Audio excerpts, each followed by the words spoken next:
Que a graça e a paz do nosso Senhor e Salvador Jesus Cristo permaneçam com todos vocês. Nós estamos aqui no segundo dia de clamor, esse segundo dia onde buscamos com maior intensidade a palavra de Deus, a presença do Espírito Santo em nós. Aliás, é disso que nós estamos falando, é o nosso tema principal, o Espírito Santo e o tempo do fim. O tempo do fim, ele é muito falado quando se relaciona às questões espirituais, às questões religiosas, quando nós observamos o dia a dia, o mundo como está, nós buscamos compreender cada vez mais a palavra de Deus, o poder de Deus em nossas vidas e a maneira que o Espírito Santo tem nos guiado. Quando nós falamos em tempo do fim, nós temos que pensar não só no fim dessa era enquanto humanidade do jeito que é, porque como cristãos esperamos a volta de Jesus, não apenas no fim deste mundo de sofrimento, de dor, de problemas, porque isso terá um fim em algum momento, mas quando nós falamos em tempo do fim, nós temos que prestar atenção e trazer este pensamento para a nossa vida humana comum, porque tempo e fim são duas palavras que estão extremamente relacionadas com a nossa humanidade. Nós temos pouco tempo e sabemos que vamos chegar ao fim aqui neste mundo, porque a vida eterna é garantida em Jesus Cristo pela sua ressurreição, pela sua palavra, pelo perdão dos pecados que nós temos em Cristo Jesus. Então, nós temos a garantia pela Bíblia, como única regra de fé e prática, nós temos a garantia de termos a ressurreição e a vida eterna. Então, na ressurreição e na vida eterna, nós não temos nem tempo, porque estaremos na eternidade, e também não teremos fim, porque não haverá morte, nem pranto, nem dor, porque as primeiras coisas se passaram. Mas enquanto nós estamos vivendo aqui dentro da perspectiva humana, nós temos que observar esta questão do tempo e do fim. O tempo em que nós estamos vivendo e o fim ao qual nós estamos caminhando, todos nós, e nós não sabemos quando será esse fim. Então, nós temos que desfrutar desta vida e aproveitar da melhor maneira possível, respeitando a palavra de Deus e a orientação bíblica para que nós vivamos de fato segundo a vontade de Deus, que é sempre boa, agradável e perfeita. Então, nós temos um padrão de experiência cristã para viver segundo a Bíblia, segundo a palavra de Deus. E para que nós compreendamos isso, Jesus nos fez uma promessa de uma permanente presença espiritual. O texto de João, o Evangelho de Jesus Cristo, segundo João, capítulo 14, versículos 16 e 17, o texto diz assim: Eu pedirei ao Pai, e ele lhe dará outro consolador, a fim de que esteja com vocês para sempre. É o Espírito da verdade, que o mundo não pode receber, porque não o vê nem o conhece. Vocês o conhecem, porque ele habita com vocês e estará com vocês. Olha a promessa que Jesus Cristo nos faz aqui no Evangelho segundo João, capítulo 14, os versículos 16 e 17. Eu pedirei ao Pai. Jesus, na sua humanidade, como filho de Deus, ele vai pedir ao Pai. E ele lhes dará outro consolador. Aqui nós temos nesse versículo uma chave muito importante para ser entendida, que é essa expressão do outro, a palavra outro, alo, no texto grego, que é um outro de mesma essência, um outro feito da mesma base, com os mesmos princípios, com o mesmo valor. Também, se é outro, é porque o próprio Jesus também é um consolador. É porque o próprio Deus é um consolador. Então, Deus, o Pai, tem nos consolado de todas as formas, em tudo aquilo que nós necessitamos, mas também nós temos Jesus Cristo como nosso Senhor, Redentor, Salvador e o nosso Consolador. E aqui Jesus está dizendo que ele pediria ao Pai e seria enviado um outro Consolador, e este outro Consolador, que é um outro da mesma essência, numa forma diferente, numa forma espiritual, ele tem uma finalidade. Qual é a finalidade que diz no texto? A fim de que esteja com vocês para sempre. Não é só por um momento, não é só por algum tempo. O Espírito Santo está com aquele que o recebe e se torna filho de Deus para sempre. Estará com você para sempre. É o Espírito da verdade. Se a verdade, em João 17, Jesus fala, santifica-os na verdade, a tua palavra é a verdade.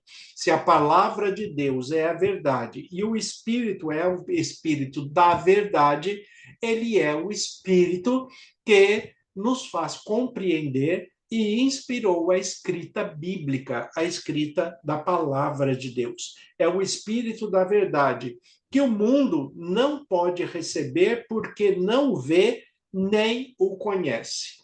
A questão aqui é muito interessante, porque você vê o Espírito Santo? Muitas vezes nós utilizamos a expressão verbo ver de uma forma um pouco mais filosófica, um pouco mais abstrata. Quando nós participamos de alguma compreensão intelectual de muitos assuntos, é muito comum usar a expressão você viu o que aconteceu? Agora, este ver não é de ver de fato, mas é de compreensão. O que ele está dizendo aqui que o mundo não o vê, né? O mundo não pode receber porque não o vê e nem o conhece, é porque o cristão, ele observando a palavra de Deus, ele consegue identificar o Espírito Santo agindo na sua vida, agindo na direção da sua mente, do seu coração, trazendo a palavra de Deus de uma forma firme, de uma forma íntegra. Então, o Espírito Santo, de fato, ele se torna visível para aquele que crê, para aquele que compreende os frutos do Espírito. Afinal de contas, é pelo Espírito Santo que nós temos a paz, o amor, a mansidão, a longanimidade, a benignidade, o domínio próprio, né? Nós temos os frutos do Espírito e pelos frutos nós conhecemos, pelos frutos nós podemos ver. Então, nós que somos cristãos, nós vemos porque conhecemos e reconhecemos o Espírito Santo quando ele está sendo manifestado em si mesmo ou em alguém.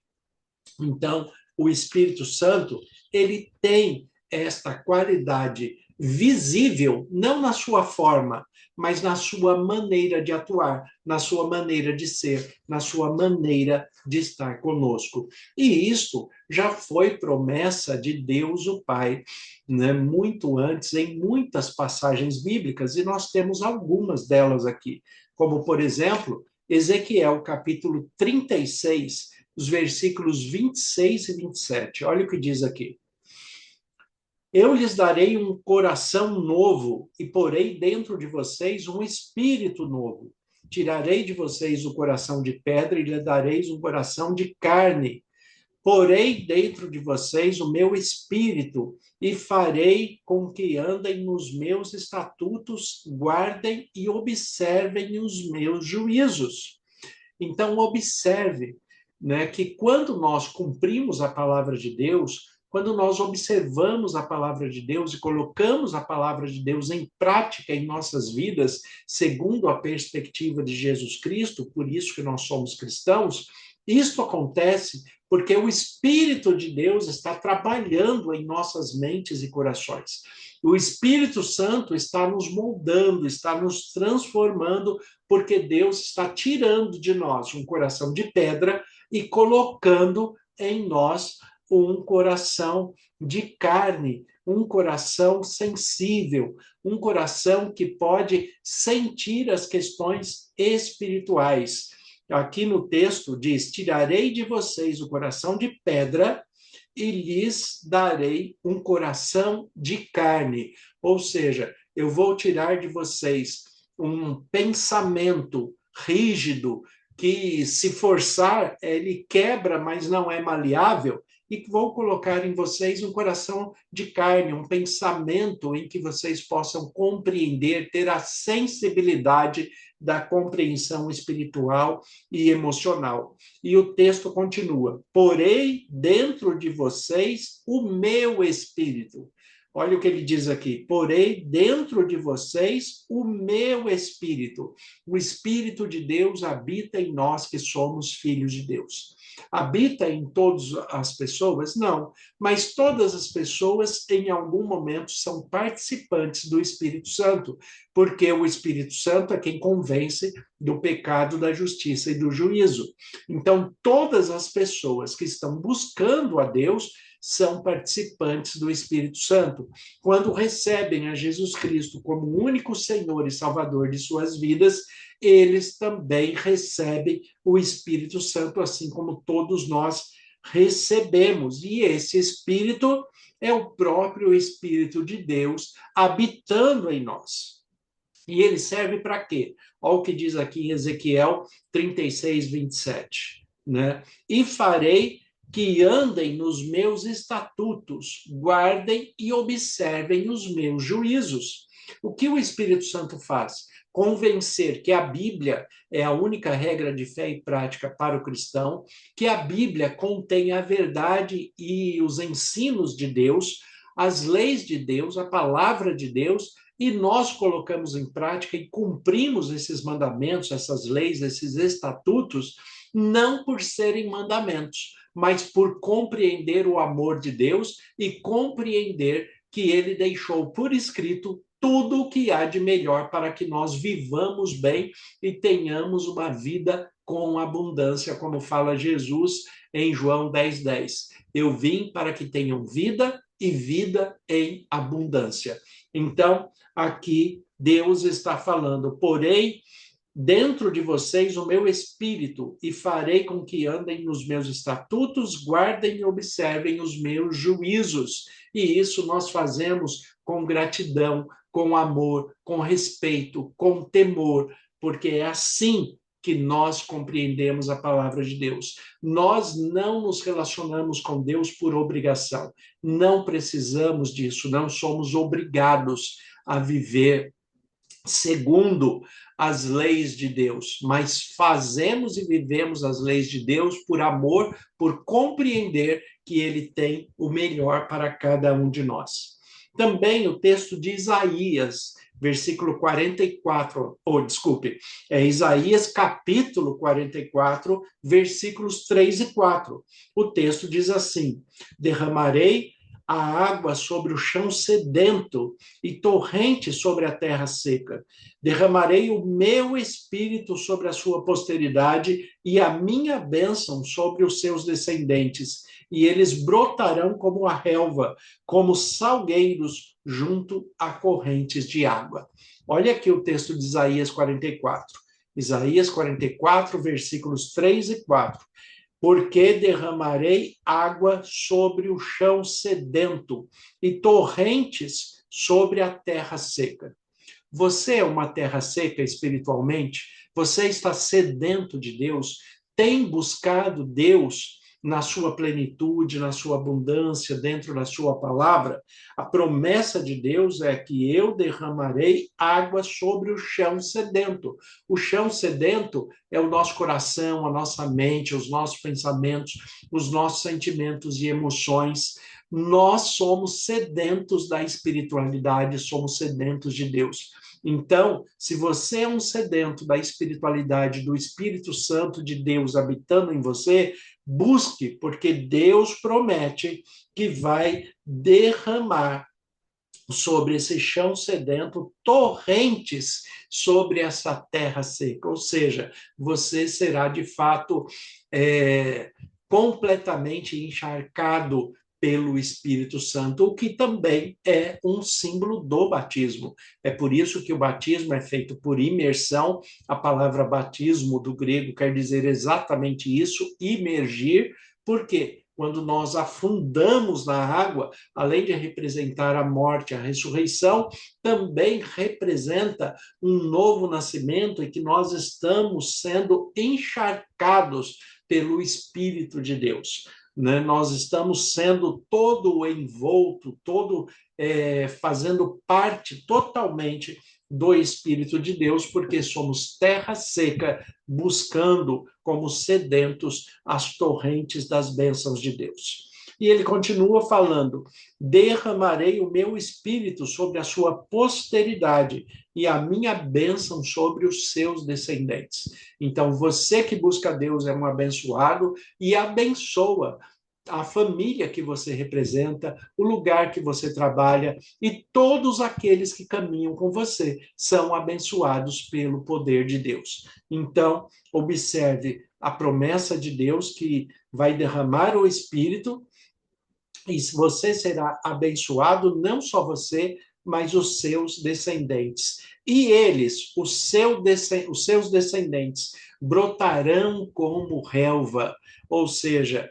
vocês vão ter uma nova vida, uma vida estabilizada, uma vida de paz, uma vida de alegria, como o salgueiro junto às correntes de água. O que é um salgueiro junto às correntes de água? Ele tem as suas raízes ao alcance fácil daquilo que é vital para a sua existência. É assim que é um salgueiro junto às águas, né? É assim que nós somos junto ao Espírito de Deus. Nós temos aquilo que nós necessitamos para o bem-estar da nossa vida ao nosso alcance de todas as formas. Temos também o texto de Joel, que fala da profecia a respeito do tempo do fim, né, do tempo que estaria mais próximo à vinda de Jesus. E também o profeta Joel, no capítulo 2, versículos 28 e 29, ele diz assim: e acontecerá depois disso que derramarei o meu espírito sobre toda a humanidade. Os filhos e as filhas de vocês profetizarão, e os seus velhos sonharão, e os seus jovens terão visões. Até sobre os servos e sobre as servas derramarei o meu espírito naqueles dias.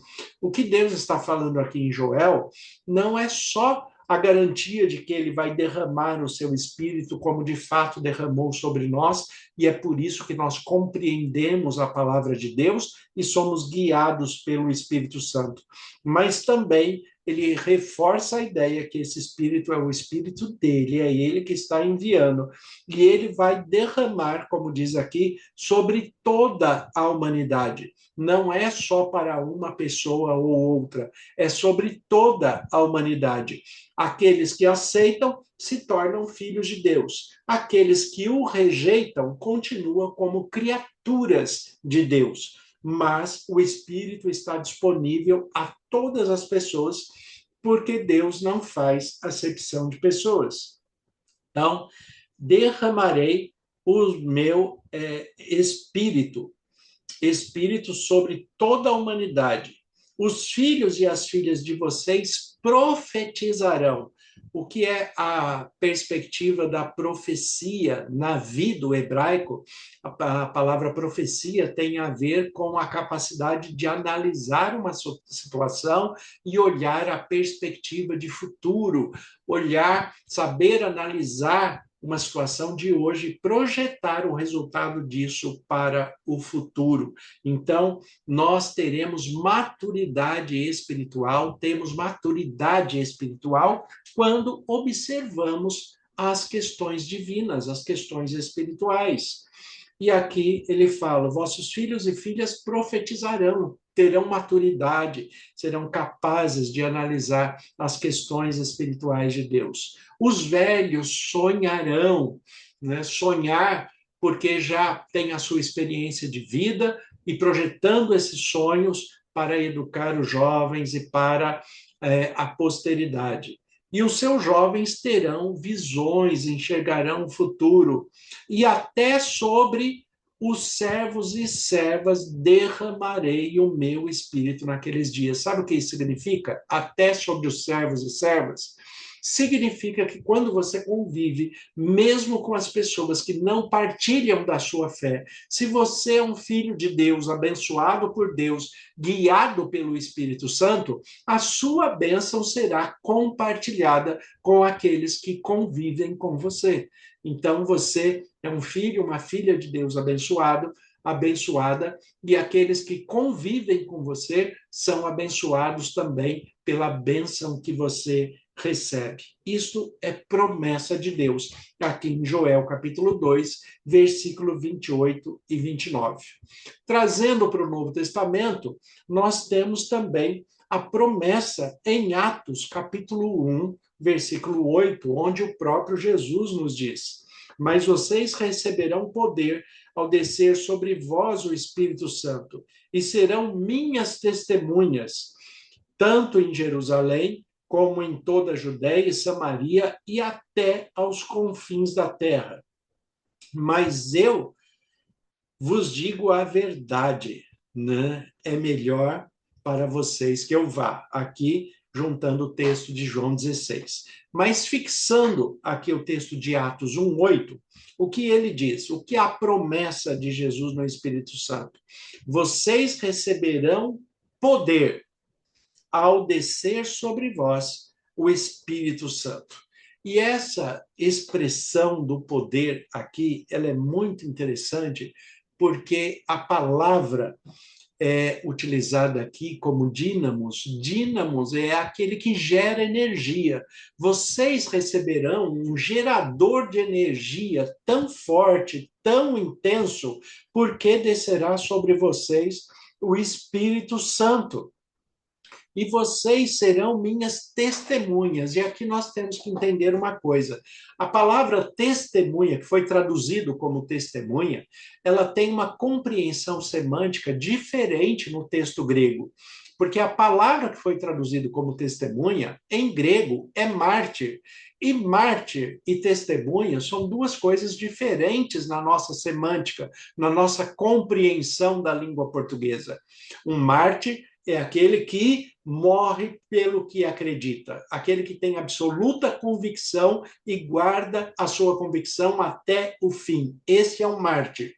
E a testemunha é aquele que observa algo acontecendo.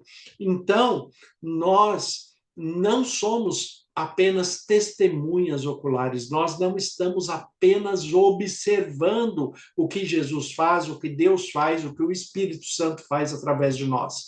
Nós somos mártires, nós devemos ter convicção da nossa fé, viver de acordo com a nossa fé, diante do conhecimento que o Espírito Santo já nos deu, já nos convenceu da palavra de Deus, e vivendo segundo a palavra de Deus pelo Espírito Santo, nós temos que viver até o tempo do fim, porque é o que Jesus vai falar. Aquele que perseverar até o fim será salvo.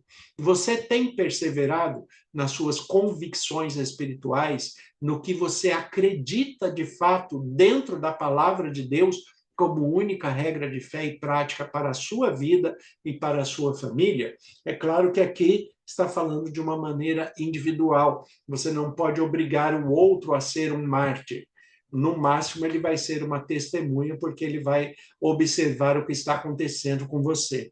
Mas o que Jesus está falando aqui é: vocês receberão poder, ou seja, vocês receberão algo dinâmico que dará dinamismo, vocês vão receber uma fonte de energia ao descer sobre vocês o Espírito Santo, e vocês serão os meus mártires. Vocês vão ser convencidos de tal forma da palavra de Deus que não há nada que vai separar você do amor de Cristo, da palavra de Deus. Vocês serão meus mártires, tanto em Jerusalém como em toda a Judéia e Samaria e até os confins da terra. Ou seja, em todo lugar aonde você for, você não vai abrir mão dos seus princípios, dos seus valores, da sua convicção de fé dentro daquilo que você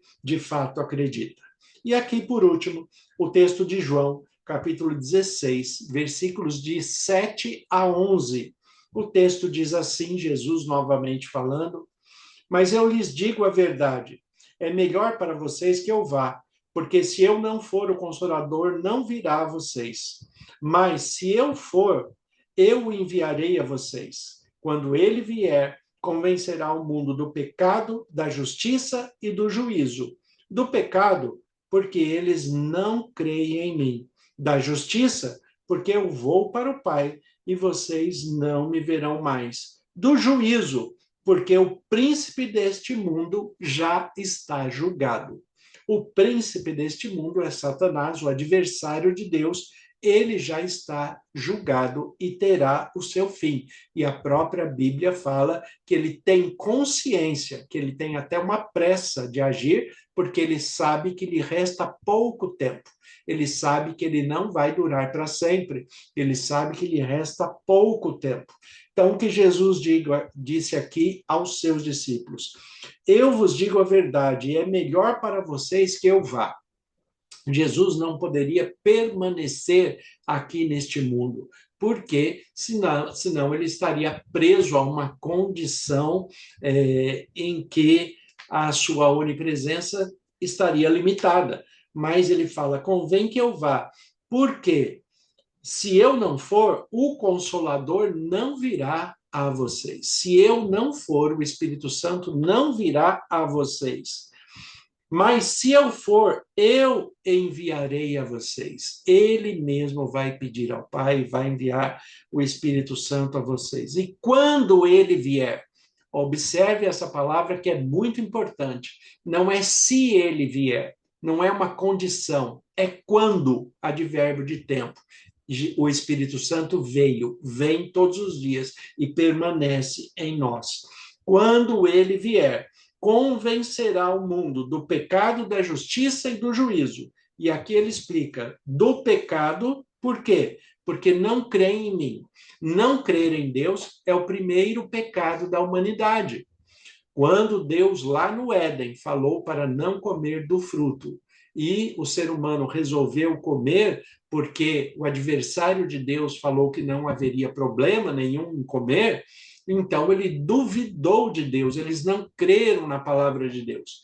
E quando nós observamos a vida humana hoje, nós vemos que as pessoas fazem algo, agem diferente da Bíblia, porque não creem de fato na palavra de Deus. Daí vem o Espírito Santo e convence que não crer na palavra de Deus é errado, é pecado, é errar o alvo. A palavra pecado do grego tem esse significado, errar o alvo, né? Então, quando o Consolador vier a vocês, né, ele convencerá o mundo do pecado. Do pecado por quê? Porque não crê em mim. Então, o pecado, o primeiro pecado da humanidade que continua até hoje é não crer em Deus. O restante dos pecados é só consequência disso. O que Deus fala para não fazer, se a pessoa não crer, ele vai continuar fazendo e desprezando a palavra de Deus. Então, do pecado, porque não crê em mim. Da justiça, porque eu vou para o Pai. Ou seja, Jesus está falando: eu vou para o Pai e eu vou fazer aquilo que é certo, aquilo que é justo, aquilo que está de acordo com a palavra de meu Pai, né? E também do juízo, porque o príncipe deste mundo já está julgado. Ou seja, haverá um juízo e o príncipe deste mundo, o adversário de Deus, já está julgado. Julgado a quê? Julgado à destruição, julgado a não ter eternidade, como diz o texto de Isaías 14, nunca mais ele será eterno. Não tem mais eternidade, porque ninguém tem eternidade separado de Deus, ou senão esse alguém seria também um Deus. Não existe vida eterna separada de Deus. A vida eterna que nós temos é porque nós estaremos ligados àquele que é o Pai da eternidade, àquele que realmente é eterno, que é o nosso Deus. Então, nós temos esta perspectiva. O que nós temos aqui tratando do Espírito Santo no tempo do fim, com a promessa do Espírito Santo. Deus prometeu e Deus cumpriu todas as suas promessas. O Espírito Santo está disponível a você, esperando para que você receba Jesus Cristo como seu único Senhor e Salvador, para que ele habite definitivamente em você.